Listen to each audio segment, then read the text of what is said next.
vou aproveitar a fala da Wanda. Wanda, eu acho que todo mundo aqui ficou tentado a querer implementar já no seu dia a dia a comunicação não violenta. E a gente está falando com uma plateia de gestores e líderes. Como é que a gente pode implementar na prática a partir de ferramentas bem objetivas? Que dicas você poderia nos dar?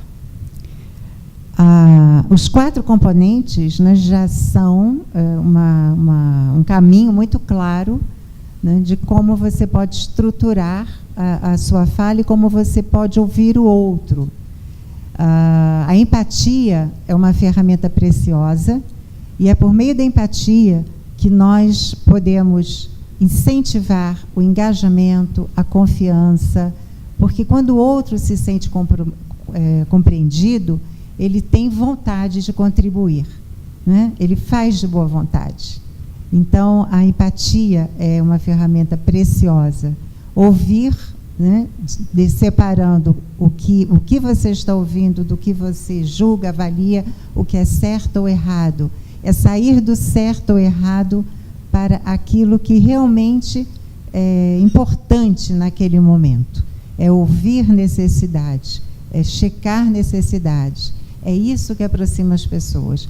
No líder, né, quando a gente fala sentimentos, mas vou falar de sentimentos na minha empresa? Falamos de sentimentos nas empresas o tempo inteiro, né? Eu estou aborrecido, eu estou chateado, e às vezes a gente usa outras expressões para falar isso.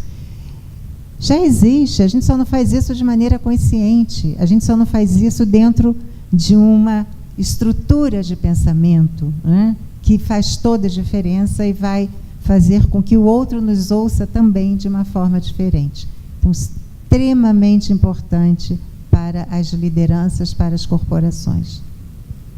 Tomando como gancho essa necessidade da gente tentar lidar com o conflito da melhor forma, Andréa, quais são os desafios de se implementar um desenho de sistemas de disputas dentro de uma organização? Ainda há muita resistência das empresas?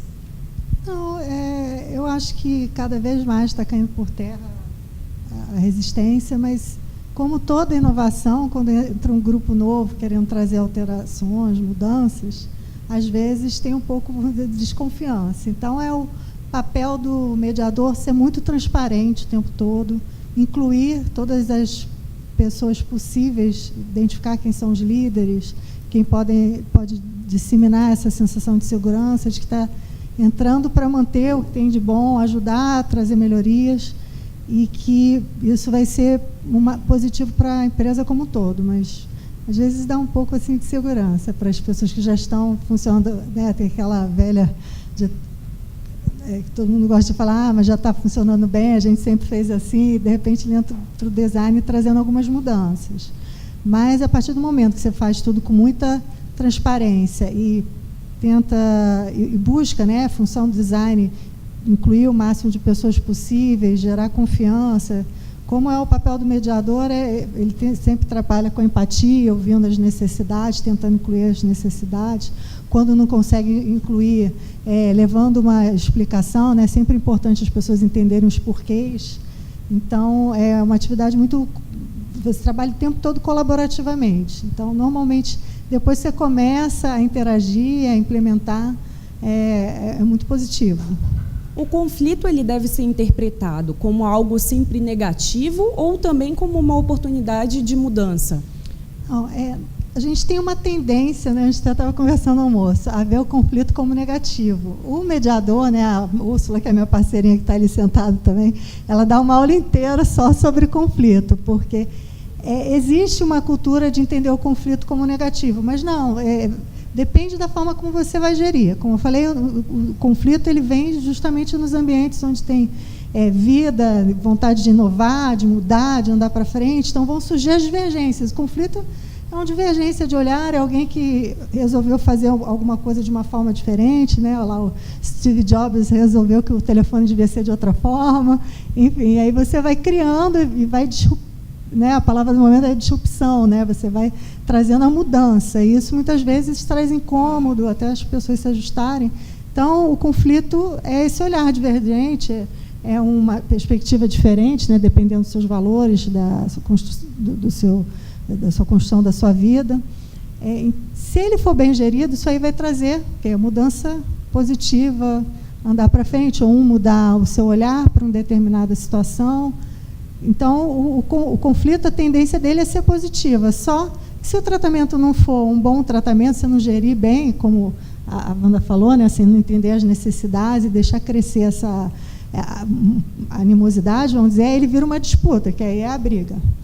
E aí isso, sim, normalmente é negativo. Então, é esse olhar que a gente deve ter para o conflito, não necessariamente negativo, mas quando a gente dá aula, né, Úrsula, normalmente fala em conflito. Quem tem exemplo de conflito, o que vocês acham de conflito? Sempre vem umas histórias ruins, né? Dificilmente alguém conta uma coisa boa. Então, é uma mudança de paradigma que a gente tem que fazer. Mas não necessariamente é negativo. Wanda, no gerenciamento do conflito, é muito importante, né, o papel do mediador e do conciliador. Mas isso depende só de uma questão de linguagem, do que é dito, do modo como é dito, ou também se trata de uma questão de postura corporal? A postura corporal pode colocar toda essa mensagem por água abaixo? Esse é um aspecto extremamente importante, porque a nossa verdadeira intenção, né? A gente passa a intenção genuína muito mais pela comunicação não verbal do que a verbal. Então, eu posso dizer uma coisa e demonstrar outra. Então, é muito importante que haja uma real intenção de compreender o outro, de ouvir o outro, né? Uma real intenção de buscar entender a necessidade do outro. Isso tem que ser genuíno, autêntico, porque o corpo fala, e a intenção, ela é fundamental para que a gente tenha sucesso. Andréia, muitas organizações, infelizmente, só entendem a linguagem do custo financeiro. A implementação de um desenho de sistemas de disputas ajuda uma empresa a poupar? Sim, na maior parte das vezes ajuda a poupar, porque você vai buscar soluções mais eficientes, mais rápidas. Muitas vezes o judiciário é custoso por ser demorado, você tem custos de perícia, advogados, você não tem controle do tempo.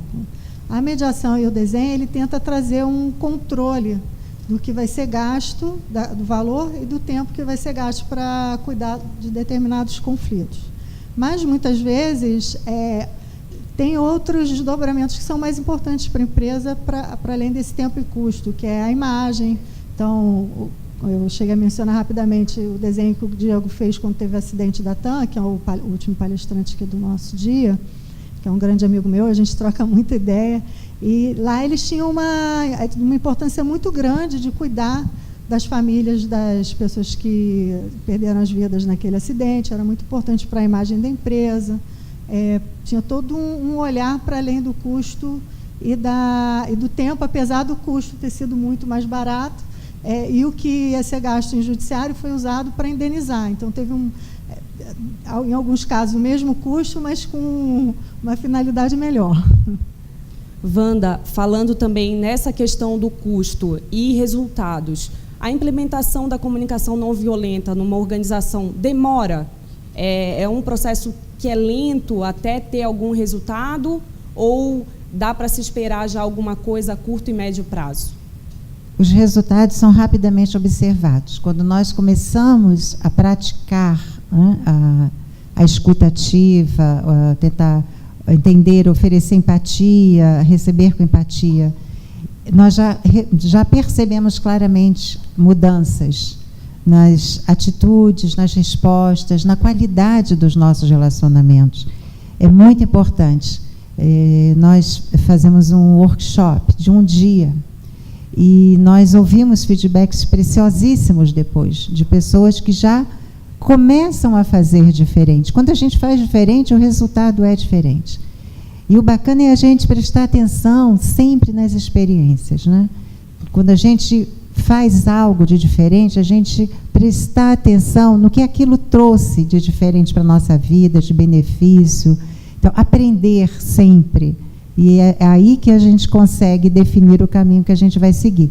Então, as pessoas saem muito mobilizadas do workshop e começam a levar, saem muito, muito entusiasmadas, começam a levar e já percebem respostas diferentes. Dá tempo de eu dar um exemplo aqui rapidinho? Eu gostaria que você comentasse aquele exemplo que você falou comigo mais cedo, da mudança, né, que o empresário relatou para você? Sim, foi um executivo de uma empresa que fez o módulo 2 do workshop. Nós pedimos que compartilhassem experiências do que aconteceu do módulo 1 até ali. E ele disse que ele foi responsável por sentar à mesa com representantes sindicais, e que naquele ano foi o primeiro ano que não houve greve, que ele conseguiu, né, conduzir de uma forma muito construtiva um diálogo difícil, que a gente sabe que é. Então, ele trouxe esse exemplo que, para nós, foi riquíssimo, porque ele conseguiu, no que ele tinha apreendido, internalizado, né, ele conseguiu colocar e trouxe para a empresa esse resultado fantástico. Falando ainda de case, eu queria que você falasse, Andréa, do case da Rio 2016, no qual a sua empresa trabalhou. Quais são os desafios de se desenhar um DSD numa dimensão dessa, em grandes eventos, grandes empresas? Bem, o primeiro desafio foi demonstrar que era uma coisa importante, né, que poderia fazer parte do legado deles. Enfim, tinha algumas pessoas muito pró a utilizar esse sistema e outras que já não enxergavam com um olhar tão positivo, né? Então, o primeiro momento foi demonstrar o impacto positivo e o legado importante que poderia deixar. Depois, também conseguiu o tempo das pessoas, né? Engajar as pessoas, porque não, era um ambiente em que as coisas estavam avançando muito rápido. Tinham vários prazos que tinham que ser cumpridos, porque não podia atrasar mesmo, que se atrasasse não tinha jogos, né?